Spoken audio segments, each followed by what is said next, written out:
This video is designed for our new teachers. I want to give you an idea of what to expect. So maybe you are already in the profession, that's possible, or maybe you're getting ready to go into the profession. Either way, I want to prepare you for what is coming your way. So first of all, if this is a live, if you're on here at any point in time, if you have any questions, feel free to just put something in the chat. Also, if you're on here as well, could you just confirm that the audio is okay? I've been having trouble the previous times with my audio as well. But here's the idea. You're a new teacher, maybe straight out of college. Maybe you've been doing this for a year or two, but there are some things you need to know about this profession before you get too far into it. And so I want to give you four tips for those new teachers. So tip number one is this: be prepared for a reality check. Be prepared for, I am telling you right now, it is hard. It is hard. I remember going through college. I've been doing this 20 something years, and I went through college. And, you take your courses and they talk about all these great ideas, these philosophies of teaching and everything else. And you think, man, I got this down. I did my education. I'm ready for this. And then you get into that classroom. Student teach. I'm in California. We got to do student teaching first. And you get into the classroom and, man, it is a rude awakening. It is something, no matter how much schooling you have, you cannot prepare for it. And so I remember going into student teaching. And I thought I was ready. I did the courses. At that point, I think I was like 30 years old. So it wasn't like I was very young. I was 30 years old. I had some experience behind me. I did some other jobs. I go into the profession. I'm ready for it. And no way was I ready for it. So I remember going to classroom. My mentor teacher, I guess you would call it, he was an older gentleman, probably a year or two away from retiring. And as I go in there and I say, hey, these are ideas or things I want to do. And he kind of looks at me and goes, all right. I'm like, what, how come? And so I was waiting for him to be enthusiastic for me. But he knew something I didn't know. And that was this, that the reality of teaching is much different than what you read in a book. The reality of teaching is let me get my light here, is much different than what actually happens in the classroom. Back 1 second. You know how it is in a classroom. And so when I was actually in that classroom, I had these, what I thought were great lessons. And man, they were just awful. The lessons were great, but I couldn't do anything with the lessons. Students weren't paying attention. They're talking and everything else. It was just an all-out failure. So first of all, by the way, thank you for chiming in. Thank you for being in this live here. If you do me a favor, if you want to just put a yes or no for my audio. I'm worried about the audio on this one. It had some problems the previous times. So if the audio's okay, maybe just give me a thumbs up or a yes. It'd be greatly appreciated. And welcome to the live. If you have any questions, just put them in the chat. I'll be more than happy to answer them. So as the story continues, here I am. You got to do a couple months as a student teacher, and things did not go at all like I planned they would. The reality was much, much different. And then when student teaching is done and you finally get your own classroom, you get hired as a job, it does not get easier. It is even harder because now you have all the responsibilities. No one's in the classroom with you, and you got to do it all by yourself. And so my first advice for you is this: for anybody who's a new teacher, be prepared for the reality. Be prepared for that reality check. Be prepared to know that what you learn in those books in the classroom is 180 different than what actually works in the classroom. So that is what I would highly recommend. And the other part of it is this: if you want an experience, what it's like in the classroom, probably the hardest thing you can do and probably the best experience for it is to substitute teach. If you can make it through substitute teaching, you can make it through a teaching career. Substitute teaching has got to be the hardest thing out there because as a teacher, you're able to kind of set the climate, the tone, and everything else. You have a little bit of presence, some relationship with the students. But as a substitute teacher, man, you don't have any of that at all. And so if you want to really prepare yourself and see if there's something you want to do, substitute teach. And if you make it through that, then you got this teaching thing down. So that's my first advice. Be prepared for a reality shock. Second advice I have for those new teachers or any teachers is this: it is all about classroom management. That is what it's all about. It's about classroom management. Back to my student teaching. I had some great lessons. Things I worked all through the night on these lessons, but none of it was applicable. None of it worked because I did not have control of the classroom. So classroom management is king. Without it, nothing is going to happen in your classroom. Nothing. And so, it's one thing to say classroom management, and I'm sure you heard that. You probably took a course in classroom management, at college and everything else. But when you're in the classroom, it is different. And in fact, just, and I'll include in this video, once this video uploads, I'll include in the link the free course I have on classroom management. But, if you want to do that, it is all you, right? So if you want to, there'll be a course that you can just click on, and hopefully it'll help you as a resource for things as well. So with that said, know that classroom management, that's what it's all about. And so how do you go about doing that? That's the hard part, because there's some routines and procedures, there are things that you can learn. And in my course, I teach those things you definitely want to have down. I call it my 20-day classroom transformation. So you really can put some things into play, but there's also this soft skill to it. There's also this little other part that's kind of hard to quantify, but that eventually will come with time. But there are some core things you can do for classroom management. Just on top of my head, here are some things I would highly recommend. One would be this seating chart. Start with a seating chart. Next, make sure you know exactly what you want in your classroom, exactly what you want. And in my course, I have a little form to fill out that kind of shows that. Another thing, you've got to have some sort of solid routines. Probably the most important one is a warm-up routine. Give me a second for the light. You got to have some sort of a warm-up routine. You got to have routines down. These are all things that'll help you with classroom management.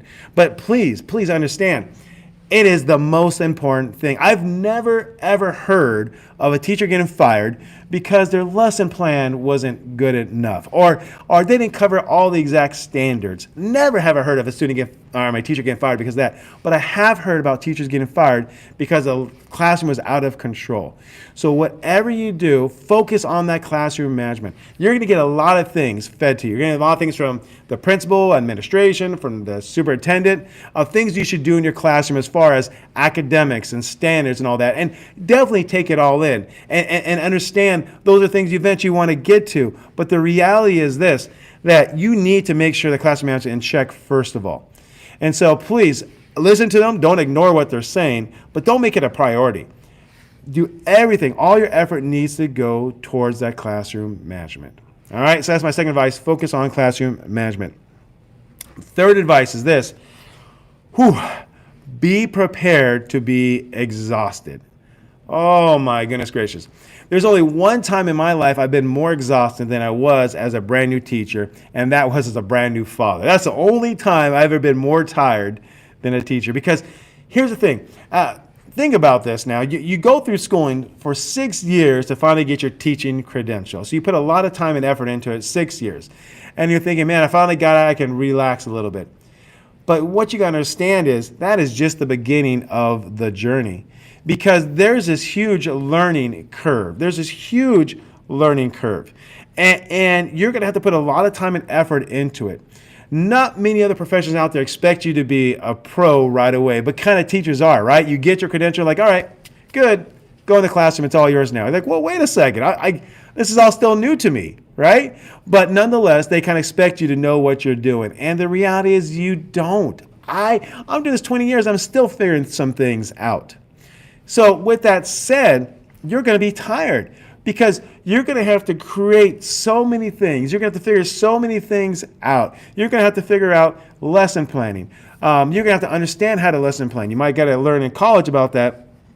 But beyond that, you're going to have to know how to create a lesson, how to implement a lesson. You're going to have to grading. These are all things you're going to figure out as you're doing the job because there's so many things. I mean, as a teacher, oh my gosh, there are so many things going on. Hey, by the way, thank you for those that are making comments. I appreciate it. Welcome, and hi as well. So, thinking about this here, why are you exhausted? Here you go. Just think about the first 5 minutes of a class.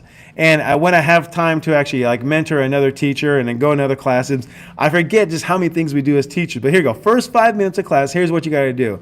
You got to welcome students into the classroom. You got to make sure students all are prepared, all have paper, all have pencils. You got to deal with students that have to go see a nurse. You got to deal with students that have to go to the restroom. You got to take attendance. You got to make sure students are sitting down. You got to make sure students are working. You got to make sure that your instructions are up there on the screen. You have to set the tone for the classroom. You have to take care of any little emergencies going on. These are all, you got tons of questions being asked at you at the same time by different students. All these things are going on in the first 5 minutes.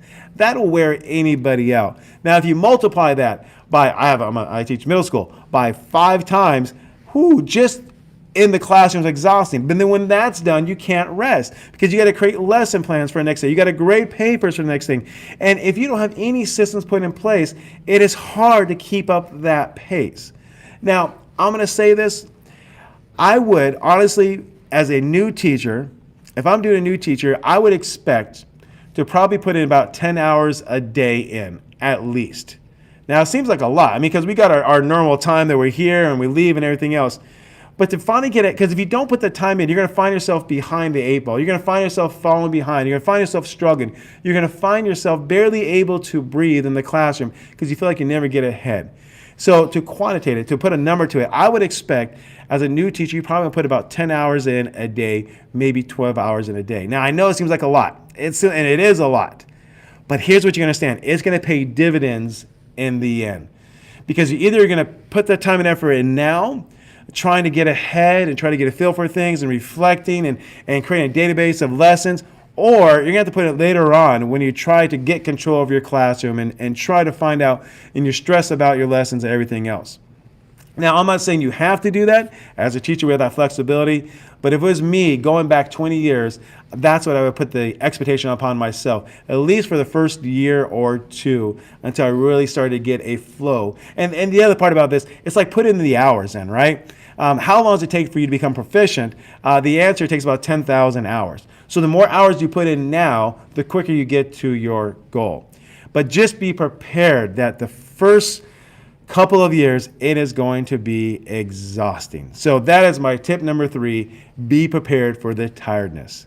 And my tip number 4, or the fourth thing you want to know is this, is that, as I mentioned before, there's this learning curve. My first year teaching, I was at a school called the Student Success Academy. And I'm going to say this, anytime you hear the word success in the title of a school, be cautious, because usually they've thrown it in there. And my school that I was working at, it was a branch off of the continuation school in our district. And it was kind of like the last opportunity for students before they were going to be expelled. It was like their last chance to say, hey, everything else is not working. We're going to put you in this school. Excuse me for the light real fast. We're going to put you in this school, and you got to be successful in this one. And so I had students, and I had parole officers call me on a regular basis. We had searches on a regular basis. The whole entire area was gated off with these big gates that look like a little prison somewhat. It was anything besides being the best situation for a brand new teacher. And so I remember I'm in there and I am struggling. First, a first-year teacher, but then in this situation, I am struggling. Those students, I hate to say this, because I'm a grown man, but those students made me go home crying. I could not believe the stress I was under. And then I remember at a meeting, our principal showed us this graph, and this was 20 years ago. And it showed us a graph of how long someone's been teaching and whether or not they stay with a profession. And what he pointed out was this: by year five, almost half the people who start a profession quit. Can you imagine that? You go to school for 6 years, 7 years, and you finally get the job that you always wanted, but by year 5, you quit. Why? Is just the stress of the job. It's the learning curve. It's the students. It's the behavior. It's the pressure. It's everything else put upon your plate that you weren't prepared for. Once again, that shock, the reality shock. By year 5, almost half the people never make it to year 5 as teachers. And I saw that. Now, my first response to that was like, oh my gosh, that's a lot of people quitting. But then my second response to that was, hey, this gives me a little bit of hope. And the reason it gave me hope, because I was struggling so much, and I thought it was just me. I thought I was the only one having a hard time as a teacher. And I thought, what is wrong with me? But when I saw that graph, I realized I'm not the only one. I am not the only one struggling as a brand new teacher. I'm not the only one having a hard time with the students. I am not the only one barely making it through every single day. More than half the teachers are feeling the same way I was. But then here's where the hope came in. I thought, you know what? If I can hang in there to year 5, if I can hang in there to year 5, because what the graph shows that is by the time you make it to year 5 and beyond, it plateaus out. That 44, 45, 46, 47 starts plateauing out. And basically, if you make it past year 5, you have a reasonable chance of making this a profession. And that's what the graph showed me. And I thought, you know what? If I could just hang in there a little bit longer, make it through another day, make it through another week, another month, another school year, and by the time I get to year 5 or 6, hopefully I'll have this down. And the reality was I did. The reality is I made it through year 5. Now, 100% transparent, it actually took me about 7 years to truly feel comfortable in the role of a teacher. So it took me a little bit longer than most teachers, but I stuck in there. And so my fourth advice to you is this. It's going to take some time before you really feel comfortable as a role of a teacher. Now, if you're doing year 1, 2, and 3, and you feel like, hey, I got this, oh my gosh, kudos to you. You are doing awesome. You are doing awesome. But if you are struggling with this, you are not alone. You are not alone. And I know exactly how it felt. I do. I remember those feelings. So once again, if you make it through year 1, 2, 3, 4, 5, and beyond, you got a really good chance of making this career. Because what happens is this. You put the hours in. You put the reps in. You start learning things. Every day you reflect. Every week, month, year, reflect. You start over again. You start getting this collection of assignments that are working, not working. And the other part of it is this, that there's a guy that I listen to named Ray Dalio. Ray Dalio is a famous investor, and he wrote a book. But he says his strategy of being successful was another one of those, he had said. He said through his life, he would identify another one of those, meaning that he kept track of what happened in his life, an experience, an investment, or something. And then he would make a note of what he did and everything else with that. And then as the years went on, he would realize something else would come up. Not identical, but very similar. And he was able to frame it as, hey, I've done this before. I experienced it before. It's another one of those that I did before. You're going to have the same thing in your classroom. You're going to have a lot of another one of those. You're going to have another Johnny in your class. Different name, different year, but the behavior is the same. And once you figure out how to deal with Johnny the first time, then when that other Johnny comes up another year, 2 or 3, maybe his name's Jose, you'll know how to deal with him because you already went through another one of those. You already went through that experience. You got stuff in your database. You got stuff, experience. And so you can lean back upon that. And what happens is year after year, you start building upon your strengths. You start building upon it. And before you know it, when you make it to year 6, 7, you finally are feeling comfortable in your role. And I'm telling you, I know it seems like a long time, 7 years, 5 years hopefully for you, hopefully even shorter. It seems like a long time, and it is. But if this is something you really want to do, and you really feel like you're called to do this, and you're struggling right now, don't give up. Don't give up. Find some mentorship. Find some people. Watch some videos on YouTube. I've got a whole channel full of it, right? Connect with other people. Connect with other teachers. Get you going through that. And if you can hang in there and you can get a little bit better each day, what the term I love is, it is not about perfection, it's about progression. As long as you get better each day, you're eventually going to find yourself at a spot where you actually get to enjoy this profession. And so luckily for me, I'm there. One of the best years a few years ago. I cannot tell you, it was an incredible year, and the years ever since, year 8 forward have been getting better and better each year. So that is in your future. But with that said, don't give up. Hang in there. It gets better as the years go on. And if you make it past year 5, 6, it should only get better from there. So with that said, thank you for joining me on this live. I'm going to sign off because the bell's about to ring any second for my next class. But if you ever need assistance or help with anything, feel free to reach out. I got a whole YouTube channel full of information. You can always send me an email. If you want some personalized coaching, I do that as well. I have a free course on classroom management. I'll put it down in the link below as well. But I'm here to help you any which way possible. With that said, have a wonderful day, and thank you for joining me.